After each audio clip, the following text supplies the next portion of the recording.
Kris Kristofferson was another great singer-songwriter and Rhodes Scholar that I had the pleasure of interviewing.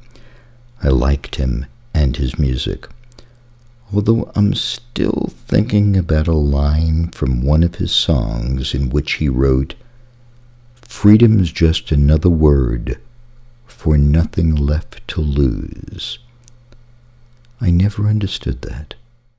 We are really indeed pleased to have with us today Kris Kristofferson.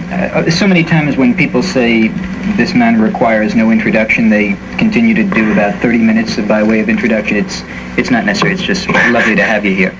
Finally. When you walked in 4 or 5 minutes ago, we recalled the fact that we had met like 2 or 3 years ago at a local drinkery, and that was the last time I saw you. And now so much has changed in your life, of course. What's the biggest difference between those days of being invisible and today being Top Gun? Well, I can get a drink at that bar now. You can pay for it. Never got the bartender to pay attention to me before. And, I don't know, a lot of it's just that it's like at the club last night, went to hear Waylon Jennings. Right. And you can't just sit there and watch him anymore. It's because people are coming up with their songs. The sort of bugging room only out there is packed, and every bug in the world was wanted to pitch a song to you or something. How do you relate to that? Is that always a drag for you, or are you delighted about the fact that you get all that attention, or would you rather it not be there? Well, usually the people you get attention from aren't necessarily the ones that you'd want to anyway. You know, it's somebody who's written 1 or 2 songs in his life, and Waylon's singing about 2 feet away from me, you know, and I'm trying to listen to the song, and they have no idea of timing. Like Donnie Fritz, my piano player, said, well, that cat could take a Dale Carnegie course. Somebody came up to me the other day and he said, I've got a couple songs here, and I want you to do them. He scared me to death. You know, I thought maybe he had a gun, I was going to have to sing them on the spot or something. Songwriting. I want to know how a song comes to you. For instance, with me and Bobby McGee, can you remember the moment or the day or the week where that song sprang from you? Yeah, it's usually not just one moment, you know, when maybe the idea will happen in at one time, and then it won't, you know, I guess you carry it around in your head for a long time. Right. And I can remember when it finally fell together, but I can't say I wrote the song just then, because I was like driving back to New Orleans airport from a job I had in the Gulf, and it was raining, the old windshield wipers were going in, and it fell together. But I've been thinking of the song, I guess, for about 3 or 4 months, that my producer, Fred Foster, had given me the title. Who was Bobby McGee? Oh, probably a lot of people, but she wasn't from New Orleans or Los Angeles. So. Do you think of any one special person with the name Bobby McGee? Person pop into your mind? Yeah. Who? But I don't want to get anybody in trouble now. So. I'd really love to. Somebody really famous that we would... No, just a lady. Nobody famous. It was a lady who's married. She's married? No, and not in this country. And I refuse to answer anything else about it. Okay, so a song is kind of like in your head, and it mulls around, and then you just decide to put it down on paper. Is that the process, Kris? Well, you may not put it down on paper, but it'll sort of make itself up. I know there are writers who can, and good writers, who can write every day, like Dallas Fraser and Tom T. Hall, who are very disciplined, and unfortunately I'm not. And you're not disciplined? No. I never know when I'm going to make up a song, because it'd be, I've gone months without ever doing them, and then do 3 or 4 in a short period. How short?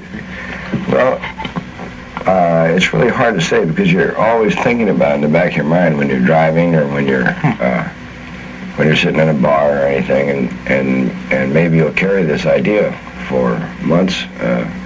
Lord, one of them I must have carried for 10 years at Casey. Casey? You carried? Because all the imagery went back to when I was back in London. And it came out down in, on this reverse trip from New Orleans to the job where I was working. How much longer do you think you're going to be at it? Do you see you spending the rest of your life writing songs, singing songs, being on the road? Is settling down a part of your experience yet? Are you tired of it? Yeah, I get tired of it a lot. But as far as the future plans, I never did. Starting about 6 years ago, I stopped planning ahead. And other than the fact that I wanted to do something creative, and as long as they're buying it right now, I think we'll keep going at it and try and solve something away for the time they get tired of that kind of a sound. And selling more songs now, and it's a good feeling, but it won't last forever. And I just sort of live it one day at a time. I don't even know what my schedule is ahead of the next couple dates we do. There's one song that you've done that's my personal favorite, Silver Tongue Devil, that I've just always loved, and I know that because you're schizophrenic. Am I schizophrenic? Is the Silver Tongue Devil and I essentially a song about schizophrenia? Well, I think everybody is kind of schizo. Think like in Steppenwolf has said that everybody's at least two people, probably five people, and you probably are. But it's just about the black and the white sides, or the flip sides of your personality. In the Silver Tongue Devil, notice how I get the conversation away from you so quickly. You make reference to the fact that there is a part of you, there's a part of Kristofferson that is demonic, that is devilish. Are you consciously aware of that part of you that's... Well, every now and then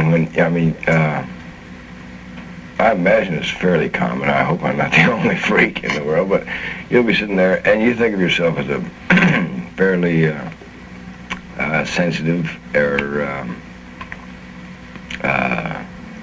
sincere person, and you'll find yourself a little loosened by the alcohol or the weed or whatever, and you'll find words coming out that are trying to dazzle somebody, they're not necessarily for their benefit, but for yours. So I think everybody's got a side of themselves they're not particularly proud of. Just during the commercial break, Kris was talking a bit about being scared. Do you want to tell that story on the air? I'm not trying to pull a trick on you.